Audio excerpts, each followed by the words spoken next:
আলহামদুলিল্লাহ আমাদের প্রিয় অ্যাপ্লিকেন্ট শাকিল আজকে জাপানের ইন্টারন্যাশনাল জব ভিসা ক্যাটাগরিতে ভিসা পেলেন। শাকিল, আপনার অনুভূতিটুকু সকলের সামনে একটু বলবেন। আলহামদুলিল্লাহ, আমি আজ অনেক খুশি। আমাদের আমি আজকে আমার ভিসাটা পেয়েছি, ইন্টারন্যাশনাল জব ভিসা। এটা আমাকে অনেক আনন্দিত করেছে। আচ্ছা, আপনার এডুকেশন ব্যাকগ্রাউন্ড কি ছিল? আমি সিভিল বিএসসি কমপ্লিট করেছি। সিভিল ইঞ্জিনিয়ারিং কোন ইউনিভার্সিটিতে? আমি ইউআইটিএস থেকে, university of information technology and science. আচ্ছা আচ্ছা আচ্ছা, মাশাআল্লাহ। তা আপনি জাপানে কোন ধরনের কোম্পানিতে যাচ্ছেন? একটা ডিজাইন ফার্ম, এটা actually design and interior design করে ওনারা। আচ্ছা, সিভিল ইঞ্জিনিয়ারিংয়ের ফার্ম একটাতে যাচ্ছেন। আলহামদুলিল্লাহ। তা আপনার বেসিক স্যালারি কীরকম হবে বলে মনে করছেন? 180।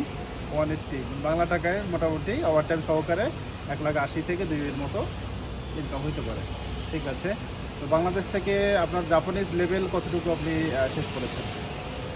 অ্যাকচুয়ালি জাপানি ভাষা আমি শিখি নাই, নিজে নিজে যা কিছু শিখছি, তবে চেষ্টা করবা নেক্সটে শেখার জন্য আর কি। আমার ব্যক্তিগতভাবে লাগবে। বুঝতে পারছি। তো বাংলাদেশ থেকে যারা সিভিল ইঞ্জিনিয়ারিং পাস করছে বা অন্যান্য গ্রাজুয়েশন যারা কমপ্লিট করছে, তাদের জাপানে এই 2 লক্ষ টাকা বেতনে যাওয়ার কীরকম সুযোগ রয়েছে বলে মনে করেন?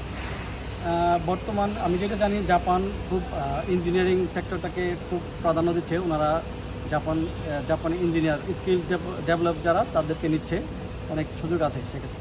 আচ্ছা আচ্ছা, good. Thank you so much. আপনি সুন্দরভাবে জাপান যান। তো বাংলাদেশে যারা আর কি